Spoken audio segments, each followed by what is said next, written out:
তো নমস্কার সবাইকে, আশা করি সবাই ভালো আছেন। আমরা মোটামুটি ভালোই আছি। তো আজকে একটা ভিডিও নিয়ে আসলাম। এখন ঘটনা হয়েছে যে এখন রান্না বান্নার ভিডিও তো আপনাদের ভালো লাগে জানি, কিন্তু তারপরেও দেখা যায় রান্না বান্নার ভিডিও সবসময় দেখতে ভালো লাগে না। তো ভাবলাম মাঝে মাঝে একটু আমার বকবকানি আপনাদের সহ্য করার দরকার আছে। তো যাদের ভালো লাগে তারা তো সবসময় দেখেন, সবাইকে অনেক ধন্যবাদ। আর যাদের ভালো না লাগে তারা একটা কাজ করবেন, সেটা করতে পারেন কি জানেন, মোবাইলে ভিডিওটা অন করবেন, মোবাইলটা উল্টায় রেখে দেবেন, শুধু আমার মিষ্টি মিষ্টি কুকুরের কন্টেন্ট যে ভয়েসটা সেটা শুনবেন, নো প্রবলেম, সব সমস্যার সমাধান আছে, কোনো সমস্যা নাই। যাই হোক, আজকে একটা মজার ভিডিও নিয়ে আসছি। ভিডিওটা হয়েছে যে একজন আপু আমাকে কমেন্ট করছিল যে এখন আর আমি কারোর নাম বলবো না কমেন্টে, কারণ কারোর নাম যদি উদ্দেশ্য করে বলি হয়তো তার একটু বেশি খারাপ লাগবে, মার্ক করা হয় তাকে আর কি, তো তার নামটা বলবো না। তো আপনারা কমেন্ট সেকশনে চেক করতে পারেন। যাই হোক, তো তিনি আমাকে বলছেন যেটা যে আমি আগে কাজের মহিলা রাখছিলাম, ঠিক আছে, আপনাদের তো বলছি, তো কাজের মহিলা রাখছিলাম। তো এটা হয়তো রিসেন্টলি আমি কোনোভাবে কোনো ব্লগে তো বলি না যে আমি কাজের মহিলা ছেড়ে দিছি। কেন ছেড়ে দিছি এটা আমি আপনাদেরকে কিছুদিন পরে বলবো। আমি আবার রাখবো কাজের মহিলা, আপাতত আমি রাখি নাই। কেন রাখি নাই সেটা কয়েকদিন পরে বলবো, এখন বলতে পারবো না, এখন কারণটা ঠিক মতো পাকাপোক্ত হোক তারপর বলবো। সে জানি না কিভাবে বুঝছে। যাই হোক, আপনাদের তো ট্যালেন্ট অনেক বেশি, যাদের ট্যালেন্ট একটু বেশি তারা অনেক কিছুই বুঝে যায়। আমি না বললেও তারা আমার চোখ মুখ চেহারা কাজকর্ম চলা হাঁটা ফেরা সবকিছু দিয়ে তারা বুঝে যায় যে আমি কাজের মহিলা রাখি নাই, সমস্যা নেই, সেটা কোনো ব্যাপার না। তো রাখি নাই তো রাখিই নাই। তো সে আমাকে একটা কমেন্ট করে বলছে যে আপু আপনি তো অনেক লাকি ছিলেন, আপনার হাজব্যান্ড আপনাকে কাজের লোক রেখে দিয়েছিল 3000 টাকা দিয়ে, কিন্তু এখন তো আপনার কাজের বুয়া নাই। তাহলে দেখেন, মানুষের বড় লোকই বেশি দিন থাকে না, মানুষের বড় লোকই হচ্ছে সময়ের ব্যাপার। মানে আপনি এখন বড় লোক হয়েছেন আবার গরিব হয়ে যাবেন, মানে বড় লোক থেকে গরিব হওয়া হচ্ছে সময়ের ব্যাপার, এটা কোনো ব্যাপার না। আসলে কি মানে সে বুঝাইতে চাইছে যে আমি আগে বড় লোক ছিলাম তার জন্য কাজের মহিলা রাখছে, এখন আমি গরিব হয়ে গেছি তার জন্য কাজের মহিলা রাখতে পারিনি। এখন কাজের মহিলা রাখলে যে বড় লোক হওয়া যায়, বা যারা কাজের মহিলা রাখে তাদের ব্যাংকে কোটি কোটি টাকা থাকে, এটা আমি জানতাম না। তো আপনারা ভাববেন, মানে আপনারা কিভাবে চিনবেন কারা বড় লোক? তাদেরকে চেনার জন্য আপনি তাদেরকে কিভাবে চিহ্নিত করবেন, আমি আপনাদেরকে একটা টিপস দিয়ে দিব। সেটা হচ্ছে যে রাস্তাঘাটে যাবেন, সবাইকে জিজ্ঞাসা করবেন আপা আপনি কি কাজের মহিলা রাখছেন? যদি বলে হ্যাঁ, তার মানে বুঝতে পারবেন সে কোটিপতি, বুঝছেন। আর যে কইব যে কাজের মহিলা রাখে নাই, তার মানে বুঝতে পারবেন সে আমার মতো গরিব, কারণ কাজের মহিলা রাখতে পারে না তার মানে গরিব। তো ঠিক আছে, কাজের মহিলা না রাখতে পারলে সে গরিব, আর কাজের মহিলা যারা রাখতে পারে সারা হচ্ছে কোটিপতি, বড় লোক। যাই হোক, আমাদের ব্যাংকে কোটি কোটি টাকা নাই, আমরা রাখতেও পারি নাই, সমস্যা নাই, সেটা বড় কথা না। এখন ঘটনা হচ্ছে যে আপনাকে কে বলছে আমার বাসায় কাজের মহিলা নাই? আমি কি বলছি? আমি তো কোনো ভিডিওতে বলি নাই, তাই না? আপনারাই বলেন। আমি আপনার কমেন্ট সেকশনে হয়তো অ্যান্সার দিছি কিনা আমার খেয়াল নাই, দিলে দিতেও পারি। যাই হোক, আপনাদেরকে আজকে আমার কখনো তো খালার সাথে পরিচয় করে দেয় নাই। আমার একজন খালা আছে, বিশ্বস্ত খালা। আজকে সেই খালার সাথে আপনাদের সবাইকে একটু পরিচয় করিয়ে দিব। আজকে আমি প্রমাণ করে দেব যে আমার কাজের মহিলা আছে, আমি এখনো গরিব হইনি, আমি এখনো বড় লোকই আছি। সেটা বোঝার জন্য এবং সেটা দেখার জন্য বা প্রমাণ সহ চিত্র দেখার জন্য আপনাদেরকে অবশ্যই আমার এই ভিডিওটা প্রথম থেকে শেষ পর্যন্ত দেখতে হবে। অবশ্যই ভিডিওটা প্রথম থেকে শেষ পর্যন্ত দেখবেন, কোথাও যাবেন না। যদি যান তাহলে কিন্তু জানতে পারবেন না যে আমার কাজের মহিলা আছে। তো চলেন সবাই আপনাদেরকে দেখাই কাজের মহিলা। খালা, ও খালা, খালা কি কাম করেন? কাম হয়েছে আপনার? আহা, আজকে সব কাম করে আলাইছি, আজকে আর কোনো এক্সট্রা কাম টাম করতে পারবো না, বুঝছেন। আর এক্সট্রা কাম করে পেলে আমার টাকা দিতে হবে। আহা, আপনি ক্যামেরা নিয়ে আসেন কি? আপনারা কইছি না ক্যামেরার সামনে আবার আনবেন না, আমি এই ভিডিওতে আইতে চাই না। আসলে ব্যাপারটা হয়েছে কি, আপনি তো জানেন আমি ইউটিউবে কাজ করি। তো আমার ভিউয়ার্সরা বলছিল যে আমার নাকি কাজের মহিলা নেই, তাই ভাবলাম আপনার একটু দেখাই দিই। আইতেছে নাকি নিগে? কারণ আপনারা কি করেন, আপনি ভিউ বাড়ানোর নিগে আমাকে মতো গরিব মানুষের ভিডিওতে দেখান, দেখিয়ে তারপর কি করেন, যখন আপনাকে ভিউ বেশি হয়ে যায় বা আমার ভ্যালু কমে যাবে, তখন আপনারা আমাকে কামের দিকে বের করে দিবেন, অথবা ভিডিওর মাধ্যমে আমাকে খারাপ বানাইবেন। আমার খারাপ বানায় আপনি ভালো হয়ে যাবেন। এই যে আমার যে খারাপ বানালে আমার কি লাভ হলো কোন? এই যে আমার ভিডিও করতেছেন, আমার ভিডিও করে আপনি ভিডিওতে আপনার চ্যানেলে ছাড়বেন, আপনি টাকা খাবেন, দেখে আমার একটাও দিবেন না, তো তাহলে আমার লাভ কি কোন? আপনি ভিডিওতে না আসলে খালা তেমন তো কিছু না, আমি তো আসলে ওইভাবে কিছু বলতে চাই না। আমি তো জানি যে আপনি আমারে বলছেন ক্যামেরার সামনে আসবেন না, এর জন্য আমি কখনো আপনার সামনে আনি না। কিন্তু আজকে হঠাৎ করে সবাই আমার অপবাদ দিতেছে যে আমি নাকি গরিব হয়ে গেছি, আমি এখন কাজের মহিলা রাখতে পারি না। তার জন্য ভাবলাম যে আমার বিশ্বস্ত যে খালা তাকে আমি একটু দেখিয়ে দিই। আর আমি দেখছি ইউটিউবাররা বিশেষ করে যখন তাকে ভিডিওতে ভিউ কমে যায় তখন তারা আশেপাশের মানুষের টার্গেট করে, কেউ খালরে টার্গেট করে, কেউ আম্মারে টার্গেট করে, কেউ বোনরে টার্গেট করে, কেউ বোনের জামাইরে টার্গেট করে।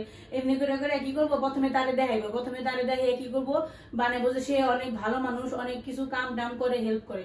তারপর যখন দেখবেন যে ভিউয়ার্সটা উল্টা করবো ও যে আপনি তো এক কামও করেন না, সব কাম দেখে আপনি খালাই করেন, আপনার মায়ে করেন, এভাবে করে আর কি। এভাবে করার পর কি করে তারা সেই মায়ের আর বিরুদ্ধে দেখায় না, তারপরে কি করে সেই মায়ের যে সেই খালা অথবা মা যারা আপনি বিরুদ্ধে দেখাবেন তার সম্পর্কে যত খারাপ জিনিস আছে সব ভিউয়ার্স গ্রুপ আছে কইবেন, বিরুদ্ধে দেখাবেন।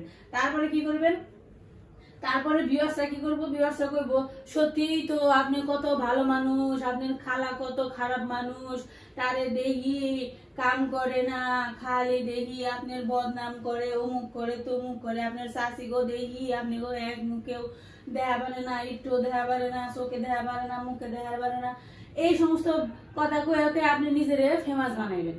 তারপরে কি করবেন, এই যে আপনি আপনার খালারে আর মারে যারা এই বিরুদ্ধে দেখান তারা যে খারাপ বানাইলেন, তারপরে যে মানুষ আশেপাশের মানুষ তারা দেখলে পরে কই এই চাচি তোমার না দেখলাম অমুকের বিরুদ্ধে তুমি অমুক করছো তমুক করছো, আসলে কি এটা হয়? এটা তো হয় না। এই যে ইউটিউবাররা যে এই কামগুনা করে নিজেরে বা নিজের চ্যানেলে উঠানোর জন্য বা ভিউ কামানোর জন্য একটা মানুষের যে খারাপ বানায়, এটা কি উচিত বলেন? এই যে আপনি আমার দেখাইতেছেন, আজকে দেখাইতেছেন যে খালা কি সুন্দর কাম করে, দেখেন কালকে আপনি এই দেখাইবেন খালা দেখেন এই টেবিল মুছে ময়লা রয়েছে, কাপড় চোপড় ধুইছে পরিষ্কার হয় নাই, অমুক করছে তমুক রয়েছে। তো এইগুলো যখন বদনাম করবেন, আমি যখন আরেক বাসায় কাম করবার যাবো এই ভিডিওটা তো মানুষে দেখবো, কম দেখবো না, তখন মানুষে কি করবো, খালা দেখছি অমুক ইউটিউবারের বাসায় তুমি কাম করছো, ঠিক মতো কাম করো না, বাসা থেকে তোমার বের করে দিছে, কি করবো না? তাহলে আমি কি চামু যে আপনি নিজের ব্যবসা করেন নাকি আমার ব্যবসাটা পারেন? সেটা তো আমি চাবো না। এর জন্য আপনি আমার ক্যামেরার সামনে বা ভিডিওর সামনে কোনোদিন আনবেন না। আমি কিন্তু আপনাদের প্রথমেই কয়ে দিচ্ছি যে ক্যামেরার সামনে আমার আনতে পারবেন না। আরে খালা, আমি তো আর আপনাকে আর দেখাবো না, আজকে এমনি দেখাইলাম। আপনি হলো ভিডিও বানান একটা, আমি ভিডিও দেখি 10টা, সেহেতু আমার অভিজ্ঞতা কিন্তু আপনার সাইডে বেশি, বুঝছেন আপা? আপনি যদি আমার পরামর্শটা নিতে চান তাহলে আমি আপনার একটা পরামর্শ দিতে পারি। অনেক ঘটনা লোক পরামর্শটা হয়েছে কি আপা শুনেন, প্রত্যেকটা চ্যানেলে একটা যৌবনকাল থাকে, যেমন মানুষের যখন চেহারা সুন্দর থাকে তখন মানুষের আশেপাশে বয়ফ্রেন্ড, আশেপাশে ছেলেরা ঘুরঘুর করে, কিন্তু যখন দেখবেন যে মেয়ে মানুষের বয়স 20-এর উপরে যাইব গা বা 30-এর উপরে যাইব গা, তখন দেখবেন যে বয়ফ্রেন্ড তো থাকবো না, স্বামীও থাকে না। তো যাই হোক, চ্যানেলের ক্ষেত্রে ওটাই ঘটে থাকে, তাই না? কোন হাসা কথা কইছি না আমি, একদম হাসা কথা, তাই না? তো এই ক্ষেত্রে আপনি একটা কাম করতে পারেন, আমি আপনার একটা বুদ্ধি দিতে পারি, ভালো বুদ্ধি, যদি আপনি বুদ্ধিটা নেন। কি বুদ্ধি কোন একটু শুনি। তো বুদ্ধিটা হলো কি, আমি দেখছি আশেপাশের কিছু বড় বড় চ্যানেল আছে, বুঝছেন, যখন ভিউ কমে যায় না তখন কি করে, এখন বর্ষার দিনে দেশে বৃষ্টি নামবো, খালি বৃষ্টিতে ভিজবেন, বুঝছেন, বৃষ্টিতে ভিজলে দেখবেন চ্যানেল হয়ে গেছে ভিউ, একদম হাসা কথা, কেউ খারাপ করানো না, কিছুই করানো না, বৃষ্টি নামবো জোরে, খালি বৃষ্টিতে ভিজবেন আর ভিডিও করবেন, দেখবেন সব ভিউয়ার্স হয়ে বসছে। খুব ভালো বুদ্ধি, বুঝছেন না? অবশ্যই করবেন, কিন্তু আপনি ছাদ আছে না, ছাদে যাবেন না, ছাদে যাই বৃষ্টিতে ভিজবেন, তারপরে ভিডিও বানাবেন, দেখেন। আরে আপা, আমি ভিডিও বানাই না তাই কি হয়েছে, আমি ভিডিও দেখি না। শুনেন, যারা ভিডিও বানায় তারা একটা ভিডিও বানায়, আর যারা ভিডিও দেখে তারা 10টা, 5টা, 50টা, 20টা, 100টা ভিডিও দেয়, বুঝছেন? এমনি মানুষের বাসায় কাম করি না, বুঝছেন? কাম করতে করতে হাত কালা হয়ে গেছে, গা অভিজ্ঞতা এমনি হয় নাই। ভালো কাম না করলে কি আপনি আমার নিবেন? এমনি ভালো ভিডিও না বানালে ইউটিউবে আপনি ঠেয়া দেবো না, আর ভালো ভিডিও তো সবাই বানিয়ে আনে না, সব গুণ থাকে না। আমার গুণ হলে যে পরিষ্কার করে সুন্দর করে কাপড় চোপড় ধরে দেন, আপনি আমার রাখছেন, ভালো করে কাপড় চোপড় না ধরলে রাখবেন না। সেহেতু আমি ভালো করে ভিডিও বানান, ভালো বুদ্ধি দিলাম, বুদ্ধিটা কাজে লাগান, কালকে দেখবেন বৃষ্টি নামবো, বৃষ্টিতে ভিজা লাগবেন আর ভিডিও বানাবেন, দেখবেন আপনার চ্যানেল সুন্দর করে উঠে যাবে।